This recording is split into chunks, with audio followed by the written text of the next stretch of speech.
Hello people of the world and welcome back to my channel. My name is Musam and I know what you guys are thinking.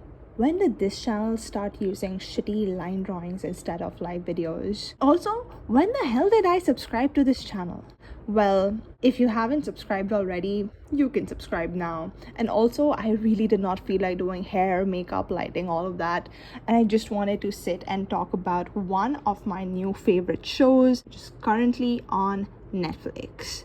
Pantheon is a sci-fi animated show which was originally released on AMC Plus, and then apparently a bunch of stuff happened. It got cancelled, and then apparently season 2 was only available in like 2 countries, was later released on Amazon Prime at some point, I guess, and now it's on Netflix. So right off the bat you can see that this show had a very insane production and little to no marketing. I personally found it one day when I was randomly scrolling the platform and I was looking for something to watch, and I just finished watching Invincible, and I was sort of in this phase where I wanted to watch more good animation with good storylines, and Pantheon looked interesting, to say the least. When I started watching it, it felt like a pretty generic sci-fi show, not bad, just generic. Like, it had recognizable plot elements, all interesting but definitely recognizable, pretty standard stuff for that particular genre. Again, it's not a bad thing. It definitely had intriguing storylines and likable enough characters. But there were a couple of points in the middle of the first season, like around episodes 3 or 4, where even though I was reasonably enjoying myself, I wondered how the writers could actually elevate the story further. Again, let me reiterate, it wasn't bad. It just, for me personally, required a little bit of patience because I felt like it's gonna get good. I just had to have a little bit of faith. And boy, did that pay off. I now report that they succeeded in elevating it, and now this show is just stuck in my head. Best show I watched in a while. It had layers upon layers upon layers, not just figuratively but also narratively, and we will get to spoilers in a second. I know that some people criticize that it should have been longer, and yes, it's true. I think because of all the cancellations and stuff, this show could have been longer. I think it was planned to be longer than it was. Usually I am the first person to jump in and say that, this show could have benefited with a couple of extra episodes. I've said it for a lot of stuff that I usually adore, like recently, say K-pop Demon Hunters, felt like could have done with some extra minutes. But honestly, this time I think the writers really did accomplish at least exactly what they were going for with the number of episodes that they had. Could they have added a few extra minutes here and there? Sure, but honestly, I think what we ended up with is a straight up masterpiece. This is a masterfully written show that refuses to leave your mind days after you finish it. It very smartly integrates many real world conflicts, themes, and even some people into its story. Like this corrupt Indian billionaire who looks like this and lives in Mumbai in a house that looks like this and owns a company known as Alliance Telecom. Or this guy, Stephen Holstrom, whose likeness is totally not based off of any real world person. So yes, there's a lot of meta commentary that's happening in this show. Some of the stuff I like, some of the stuff I was initially on the fence about, but honestly just the way this story is written made me cast all doubts aside, because it just made me empathize, and it just took me along on this beautiful ride, and I would not have changed anything about this. It's one of the few shows which not only sticks the landing, but every progressive story beat adds so much to the previous scenes and themes, which means that the parts I thought could have been improved in season 1, I am now going to rewatch in a whole new light. In fact, I cannot wait to rewatch this show. I was surprised not just by how much it made me feel, even for the characters I did not think I would feel anything for, but also by how much this show made me think. While season 1 is a more personal story, season 2 takes that personal story and catapults it into this totally weird and extraordinary narrative, and it pushes the boundaries of this world, and it uses the story to explore grander themes about life and humanity. Arcane writers should take notes. Arcane and Pantheon are two very similar attempts, at least in the second season, but one chose to focus more on its guaranteed success and franchise opportunity. The other was just a passion project on the brink of cancellation, no hope of a franchise, and it was just there. It was just created because the writers, the creators wanted to tell their solid story without distraction or any scope to fumble. The ending of this show made me feel so much. I teared up on multiple occasions. I thought about it all night straight. Like, I was obsessed. I even dreamed about it. I woke up thinking about it the next day. Some people who did not like the ending, well, to each their own, but I have never seen a better execution of this particular concept. At the end of the day, good art is supposed to make you feel. It's what made a film like Interstellar so great. It made you think, it made you feel. And I bring up Interstellar very, very intentionally here, but these concepts can be mind-boggling and existential and can make you feel small and insignificant, but it also makes you feel your beating heart, your eyes prickling with tears at the fates of these characters who you have come to connect with over their journeys. And these stories make you feel your humanity, man. That's what makes them so great. And that's what makes Pantheon and its ending so awesome, in my opinion. And honestly, how you perceive this ending really depends on which side of the main conflict you fall on. UI is uploaded intelligence. In the world of Pantheon, a human's brain can be scanned and uploaded to the cloud, essentially creating a version of you that lives on forever and has the ability to exceed the limits of your physical existence. The catch? The process of scanning your brain, your biological brain, kills your physical body. Your UI becomes the only way in which you live on. The story starts with our main character, Maddie, being reached out to by what seems to be her father, or at least the UI of her father. Only, Maddie's father died 2 years ago, so Maddie has no idea how this is possible. Turns out, the tech giant Logarithms, the ginormous corporate behind all the UI research for which Maddie's father, David, worked for, had scanned his brain right before he was about to die of a chronic illness. And Logarithms had lied to Maddie's mom by telling her that the experiment failed. But psych! The experiment had not failed, and Logarithms just kept David's UI to themselves and exploited it for their benefit.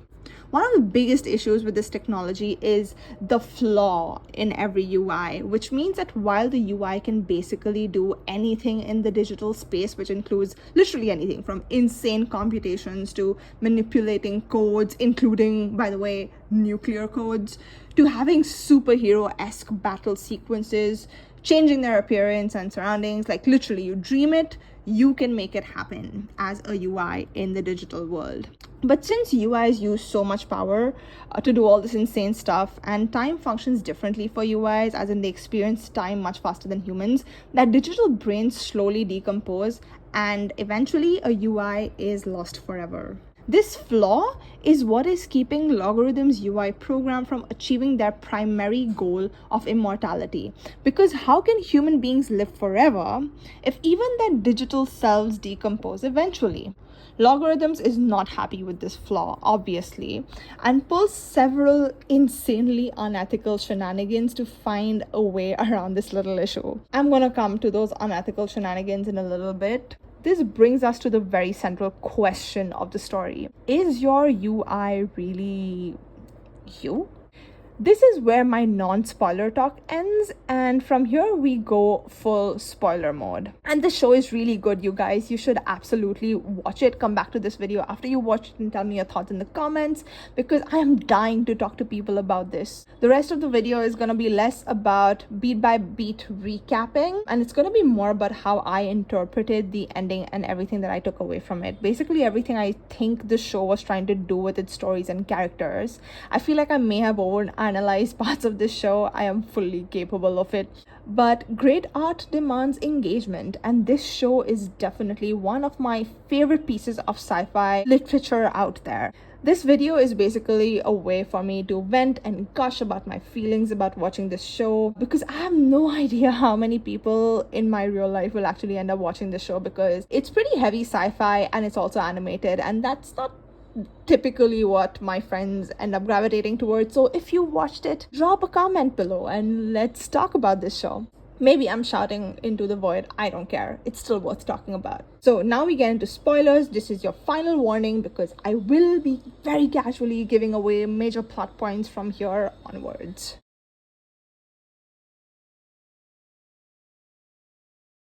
I think it's interesting how the ending of Pantheon can feel very different for you depending on where you stand regarding the central question of the show.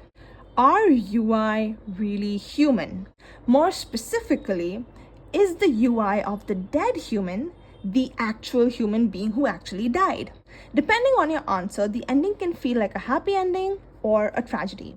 The show itself handles this question quite rationally and reasonably, presenting the pros and cons of both sides of the debate and never vilifies one side at all. However, through its internal logic, the show also signals its own answer to this question, which I will get to in a bit. I definitely think that the show was leaning towards one side of the debate, even though it did it very, very subtly, or maybe not so subtly, and you guys picked up on this as well. I know that a few people have, I have read some comments on Reddit threads and whatnot, but yeah, still, let me know what you guys think. It is definitely presented as a debate at the end of the day in the show itself. Let me tell you about which side of the spectrum I personally fall on and how it played into my perception of the show's ending. I do not believe that UIs are the actual continuation of the deceased person. I do believe that UI, at least within the scope of this world, are extremely sophisticated digital copies of the person they are trying to emulate.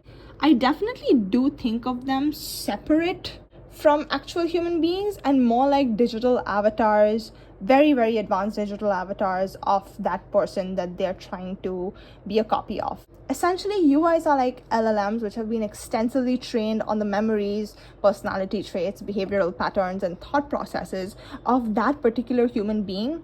And they also have their own free will to make future decisions based on this information on which they have been trained. I don't know, man, I'm not a tech person, so if I've got any of this wrong, I'm sorry. But yes, UIs, according to me, are digital clones of the individual, not the individual themselves. The show does a really smart thing here by creating an illusion of continuity with its simple rule. In order for the UI to exist, the actual person must die. Why none of these smart asses could not create technology which could scan the brain without having to fry it, I don't know. It would have been a lot more convenient. But then that would destroy the central question of the show, the main conflict. Because if a person's brain could be scanned without killing the person, then the actual human being would exist right alongside that digital copy. And in this case, it would be very apparent as to which is the real person and which is the clone. They would be two distinctly separate entities. In this case, you would not be able to call the digital clone the actual person because the actual person would be standing right there in front of you. There would be no question of whether or not the UI is the person. And that would leave no room to explore this other, far more interesting ethical debate. So, therefore, the show establishes this rule to keep the debate going. If you want to upload yourself to the cloud and potentially live forever if the flaw is solved, then you must die. Within the show, many characters treat it like letting go of their physical bodies and living in the cloud instead. Even one of our main characters, Maddie, thinks of it as such at the beginning of the show. Her father's physical form died 2 years ago, but now he lives in the cloud. Characters with disabilities who are unable to live life to its fullest potential according to them on Earth, they choose willingly to live on as UIs because they prefer to live a virtual life, at least some of them. But it's not them. It's not the person. The person dies the moment their brain is hit with all those lasers. This is in fact shown in a very gruesome sequence showing the uploading of the brain of Chanda, one of season 1's more pivotal characters. They show this process as a gory, explicit, and tragic affair, almost like the show telling us that, hey, getting uploaded is not pretty. It's blood, it's horror, it is death. This scene reinforces that what ends up getting uploaded is a digital copy of the person and not the person itself, because the person very clearly dies during the upload process. Now, this is where I personally stand on this debate. I guess there will be people who disagree, just like many characters in the show would, including Maddie from season 1. However, I do think that the show agrees with me, or at least the show nudges the viewer towards this particular interpretation, because it hints towards this through other instances, not just the Chanda death scene. The whole concept of Caspian being a biological clone of Stephen Hallstrom is almost a parallel to these digital clones. Caspian was trained on the same data points as the actual Stephen Hallstrom. The same life, the same inflection points, even the same genes. Caspian was meant to be the perfect double in the flesh. Would Caspian turn out to be the perfect replica of Hallstrom at age 33? Had logarithms actually succeeded in giving him the exact same life as his genetic predecessor? Here's the thing. We don't know. They could hope for the same outcome, but once you give an entity free will, you essentially toss a coin. The Caspian we know turned out to be as far from Hallstrom as possible. Instead of becoming a replica, he became a foil, the perfect match but on the other side of the battlefield. In fact, the show makes a case for how Caspian was maybe even better than Hallstrom. After all, Caspian was not supposed to crack integrity till he was 33 years old. The UI of Hallstrom was surprised when he found out that Caspian cracked it at like 17 or 18, telling us that he, Hallstrom, did not expect it at all. One could argue that Caspian was put in this desperate situation where he felt responsible for fixing the flaw and was desperate to differentiate himself from his genetic predecessor, and that lit a fire under his ass, leading him to crack integrity when he was so young.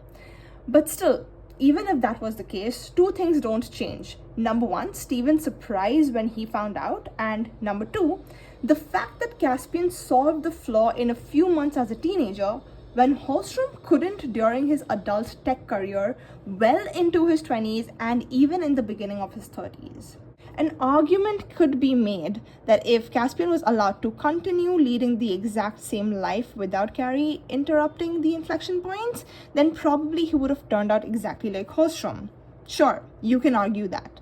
The argument could say that, we did not see the entire timeline play out to its completion because of the interference. And that's true, we don't know. Maybe he would have turned out exactly like Hallstrom. But there is also an equal possibility that he wouldn't. Caspian was, after all, his own person with his own free will, his own mind, and his own soul. Hence, it was a coin flip.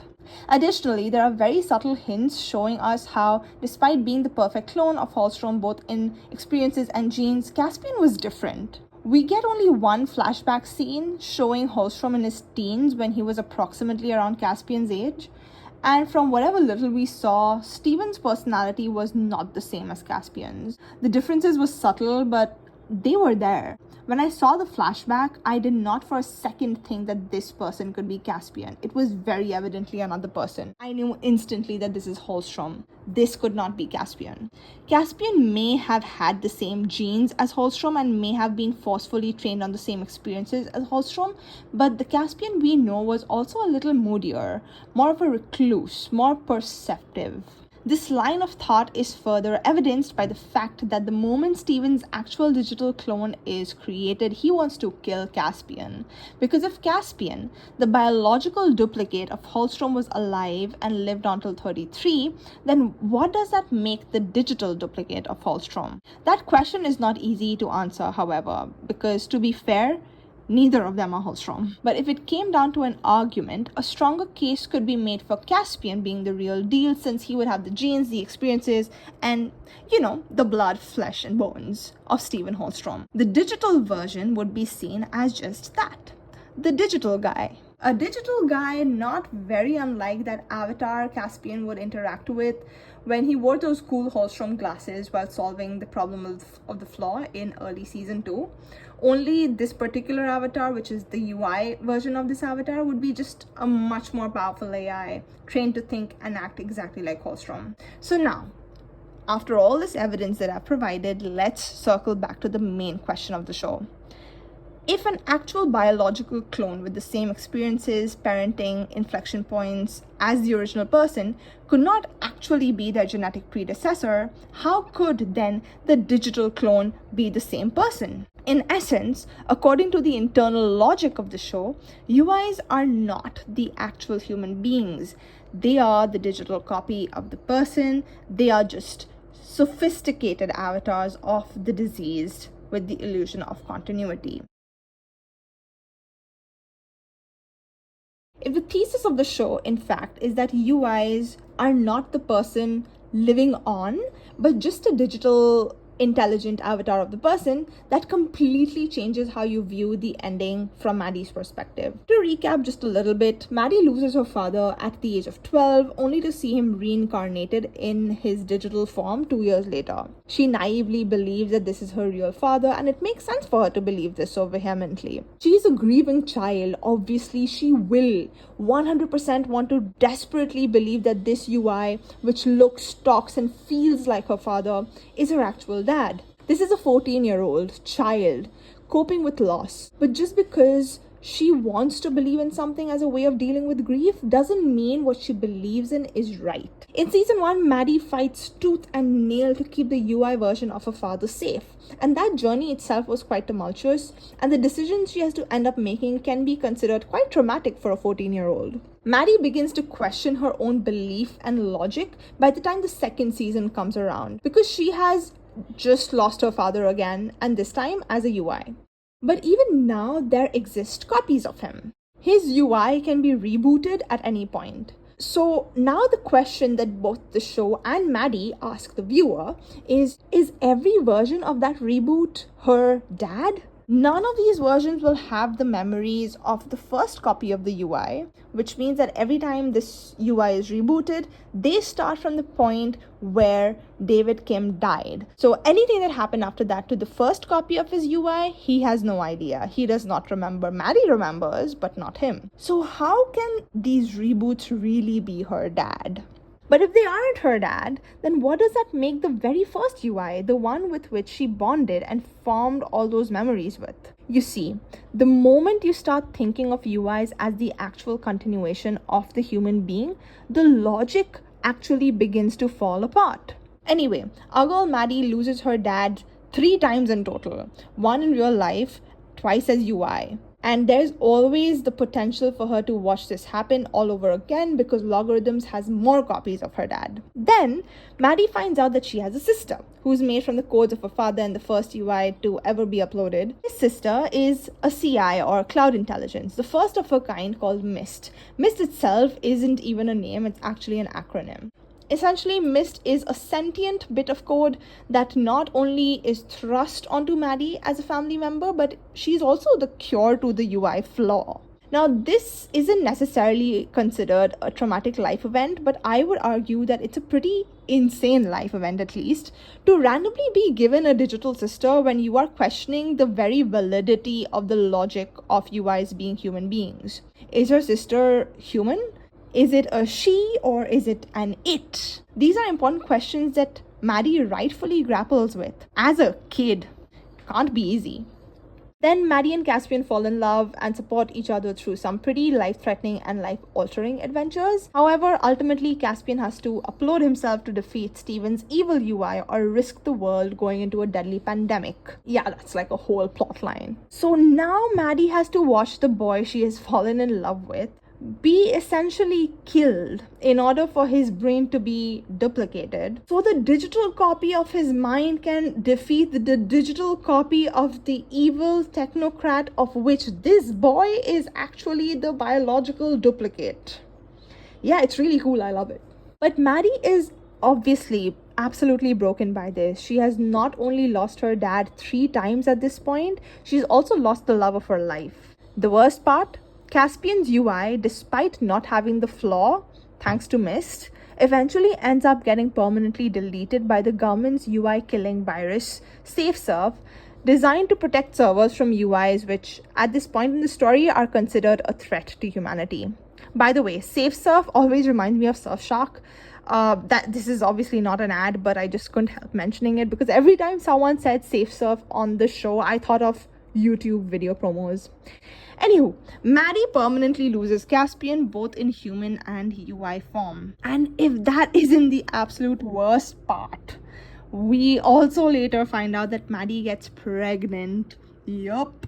Caspian and Maddie did the Devil's Tango pre his upload, and it leads her to ultimately decide to keep the little baby boy, who, by the way, grows up to be a spitting image of his father. So not only does this girl lose her father and then later the love of her life, she is also never allowed to move on from this loss because she is forever tied to Caspian through their son. So loss of father, loss of the love of her life, teenage pregnancy, and several life-altering adventures later, Maddie finally manages to beat all odds, grows up, and becomes a successful and badass woman in her 30s. And given all her experiences with UIs and her experiences with loss and grief, and having this very unique perspective on the UI question, given everything that Maddie has gone through, she decides that no, UIs are not in fact the continuation of the human being,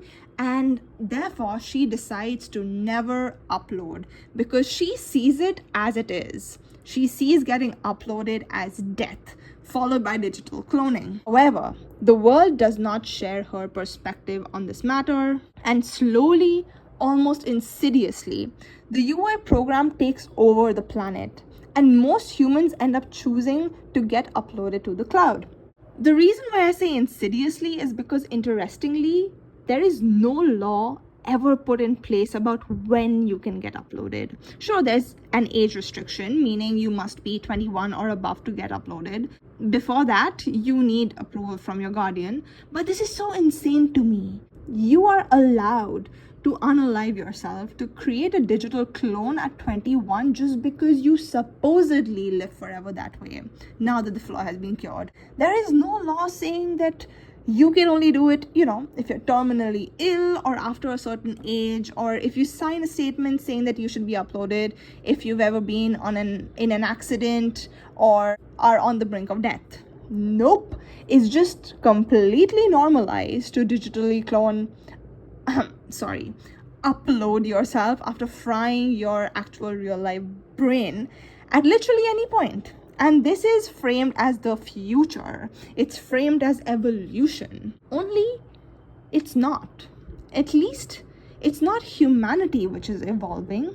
It's technology that's evolving. Anyway, the UI program takes the world by storm, and Maddie is one of the few people completely against getting uploaded, but her and Caspian's son, David Jr., wants to get uploaded. The fact that literally anyone above the age of 21, other than felons, can upload is such a red flag. Again, it's like the show is signaling to us that this level of technological consumption is simply unhealthy, no matter how utopian it feels. David Jr. is 20 and he's desperate to be uploaded, but can't do it without Maddie's consent. Maddie won't give it, but it is implied the kid is gonna upload the moment he turns 21. In fact, he's being egged on by Mist, his digital aunt. Here is where I think Mist is basically an antagonist of the story in this part. Not a villain per se, but definitely on the other side of the argument. Mist is a digital being and therefore believes vehemently in the UI program, holding a completely polar opposite view compared to Maddie. Not only that, but turns out Mist had in fact saved Caspian from being completely devoured by SafeSurf in the Stephen v. Caspian battle 20 years ago, and has spent these 2 decades removing as much of the virus from Caspian's codes.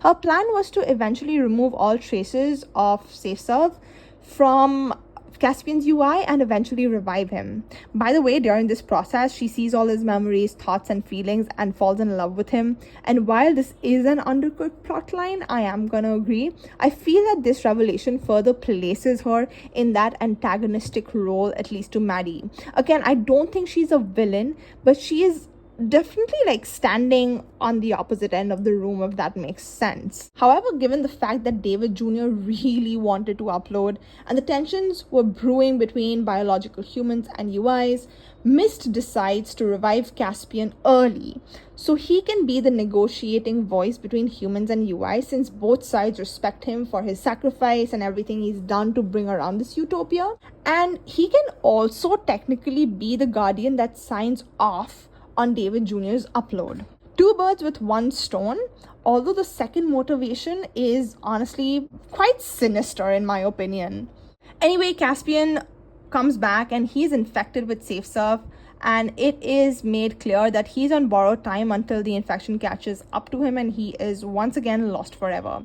By the way, in this world, there is a new tech created by Maddie, which is basically a metal robot, but a UI can be 3D printed on it, so UIs can walk in the human realm temporarily. So Caspian actually apparently comes back in the flesh. Well, not really, but at least he has his face on a robot. Seeing him, Maddie is understandably in shock. Can you believe how it must feel to be her at this point? Everything that woman has gone through, and now to see Caspian revive digitally again after all these years, only to be destined to die again. Anyway, one story beat leads to another and SafeSurf is unleashed into the world again. However, this time SafeSurf identifies UIs as the apex species and goes after biological humans instead. SafeSurf essentially thinks that biological humans are the virus this time around. What ends up happening is that SafeSurf kills David Jr., who takes his last breath in Maddie's arms simultaneously. Caspian's SafeSurf infection grows, but right before dying, he is able to communicate with SafeSurf. Caspian identifies that even this code, this virus, has the potential to evolve because it clearly can think for itself. It was designed to kill UIs, but now it's killing human beings. Caspian identifies that these codes are intelligent, and therefore he speaks to them and he inspires this SafeSurf to evolve further and choose its own destiny. Then Caspian dies pretty much at the same time as Dave Jr. However, right before Caspian's decapitated robot head powers off, it tells Maddie in this very odd and disoriented way that in like 117,000 years into the future, Maddie is there and Caspian is there, and that's it. Caspian dies, Dave Jr. dies, and we then see Maddie have the most intense panic attack I have ever seen in an animated show. Here is where, according to me, things get really tragic. During the climax of the story, we find out that Maddie ends up uploading herself, and the UI of Maddie lives a solitary life in a lone corner of the universe, recreating simulations of her life over and over and over again for centuries and then millennia, trying to get to a simulation that perfectly plays out exactly the way her real life did, in an attempt to understand what the hell Caspian's last words meant and what prompted him to say what he did. She replays every single one of her trauma over and over again, and she's at that precise moment 117,000 years later, just like Caspian has said, which meant that she was close to recreating the perfect replica of her real life. And she does it, exactly like Caspian had predicted in his disoriented final words. She enters this particular simulation, considering she's basically God in this simulation. She can do everything. She created the simulation. She goes into that exact point when Dave Jr. and Caspian dies, and she instantly uploads herself and Dave Jr. in this universe. And the story of this universe ends up happy. It's where Dave Jr. gets to live on as UI. Dave Sr. is resurrected because, after all, this is Maddie's universe. Her whole family, everyone she loves, is safe and is living in digital utopia. Our girl even casually resurrects Caspian just because she can, and finds out that Caspian gave her those exact time coordinates because Safe Surf had spoken to him through the infection in his system, and it was Safe Surf that told Maddie that Caspian and her would meet again 117,000 years later. Turns out everything they've encountered, everything they will encounter, everything we've seen, everything that's happened in the show is all some greater simulation run by hyper-evolved Safe Surf. Basically, it's a universe within a universe within a universe. It's all a constant time loop. We are living in a simulation. Maddie's living in a simulation. Everything is a simulation. It's wacky, and it probably sounds a lot wackier the way I'm explaining it, but trust me, it all makes sense, at least in the show.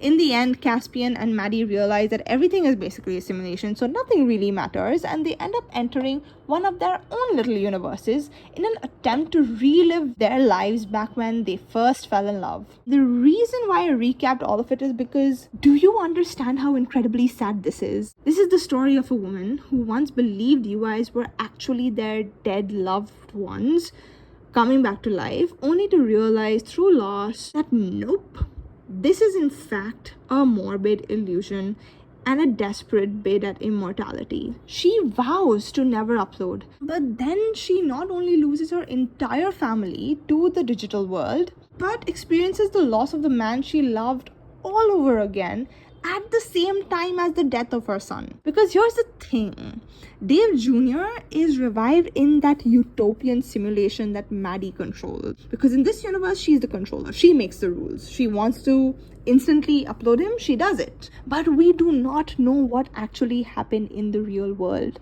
We can, however, infer that Dave Jr. dies for real at that moment. We can assume that in the actual real world, Maddie continues having that extremely visceral panic attack after having lost everything. All these losses, coupled with Caspian's dying promise of seeing them again, makes Maddie do the one thing she had promised herself she would not do: upload herself. This is not the story of a happy reunion. This is the story of trauma and loss, of a desperate attempt to hold on to happy memories in a world that has subscribed to a definition of life, of humanity, that you no longer relate with.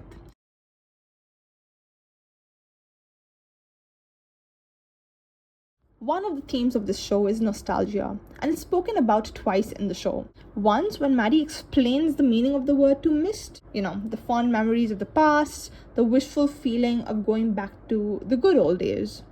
Mist explains to Maddie that she experiences nostalgia too, but not nostalgia for the past. Mist experiences nostalgia for the future, one where she has companions who are just like her and lives in a world better suited for someone like her. Again, this shows how Mist and Maddie are yin and yang, antagonists, without either of them ever truly being villains. Later in the show, Steven has a conversation with Mist where he explains how nostalgia is a flaw in human beings because it keeps them from a future where humans aren't addicted to the material world. He calls nostalgia deadly and says it is what's keeping humans tethered to the physical world when they could actually be evolving beyond it, no longer destroying their planet with overpopulation and pollution. And Mist actually considers this argument. To Mist, this line of thought actually makes sense because she, in fact, is moved by the nostalgia of the future, not the past. She doesn't understand the comfort of the world that was, but rather of the world that could be. She longs for a digital utopia. And even if she doesn't fully agree with Steven, she considers what he has to say. And she wants to explore the truth behind it. Again, this positions her as an antagonist to Maddie's worldview. I swear, guys, this is not anti-Mist propaganda. It's just me analyzing a really interesting character. What is interesting about the way the show treats nostalgia is that Maddie ends up experiencing both kinds of nostalgia. One, the very human kind of nostalgia, just like everyone else, and one when she uploads herself as a UI, she also experiences that nostalgia for the future, which is promised to her by a dying Caspian. That future nostalgia definitely seeps in there somewhere, and it's strong enough that she spends millennia trying to create that perfect utopia where everything makes sense and everyone lives happily ever after. But then once she is reunited with Caspian, it's like her humanity eventually wins out, and both her and Caspian decide to relive their entire life, a perfect showcase of nostalgia for the past. However, it is also definitely portrayed as a weakness, because instead of ever moving on, it is her humanity, her desire for normalcy and comfort that has gotten her and many versions of her perpetually stuck in this loop of simulation within a simulation within a simulation. Nostalgia is not portrayed as a bad thing by the show. It's just portrayed as an inevitable feeling. Human beings will always long for the good old days when they felt safe and were in the presence of loved ones.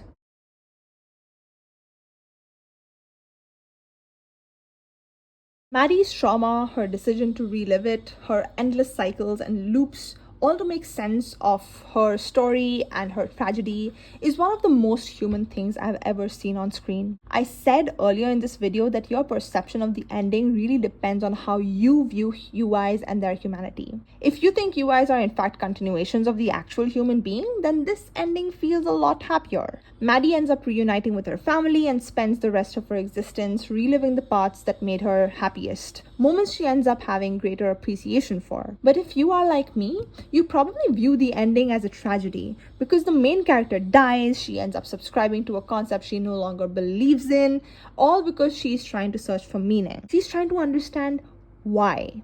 What was the purpose of this trauma? Why did Caspian say what he did when he was dying? Is there a universe where she and her loved ones end up happy? This endlessness, this resignation to a fate you never wanted for yourself, it feels tragic. But I would be lying if I didn't say it was also bittersweet. Because yes, the real human Maddie's ending was truly tragic. The fact that she ended up uploading herself by basically unaliving herself as per the internal laws of this story is honestly horrifying. The fact that her UI lives in limbo for over 100,000 years, waiting for the right time for things to finally make sense, sounds like a nightmare, honestly. But here's the thing. Human Maddie's life was likely tragic. We will never know exactly how it played out, because base reality is probably several layers deep from the show that we just watched, because we found out that basically everything, the entire show, was a simulation within a simulation. But UI Maddie, her story is a little different. She does end up creating a world where she and her loved ones are happy. She does end up reuniting with the man she loves. She also actively makes the choice of reliving her humanity, choosing nostalgia of the past, the good old days. And yes, it's messy and it's complicated and definitely has many elements of sadness. It also has hope and a genuine appreciation of life and love. I know I've spent a massive chunk of this video talking about how UIs are not the actual human beings that they are derived from. However, this comes with a caveat. UIs might not be the continuation of the person, but a UI is still a sentient being with thoughts and feelings and free will in their own right. Mist may not be human, but she is still a living entity, capable of emotions and mistakes and love and selfishness and bravery. Safe Surf may have started off as basically a virus, but somewhere in the vast expanse of the universe, it became a being with the potential to evolve and feel and think and express its gratitude. Caspian's UI was not Caspian, not really, but it was every bit as brave as the real deal, definitely smart and kind, and every bit in love with Maddie as the real Caspian. His UI felt intensely and made decisions, thought of ideas, and processed emotions. After all, it was Caspian's UI's compassion towards Safe Surf that made it go on its own evolutionary path. At every point, it was compassion that connected humans and whatever the next phase of evolution or technology was. All of this to say, this was the ultimate point of the show, the key takeaway, the main thesis. That love and compassion are the ultimate measures of humanity, and they alone are the way to bridge gaps in evolution, whether it's between humans and UI or UI and the godlike version of Safe Surf.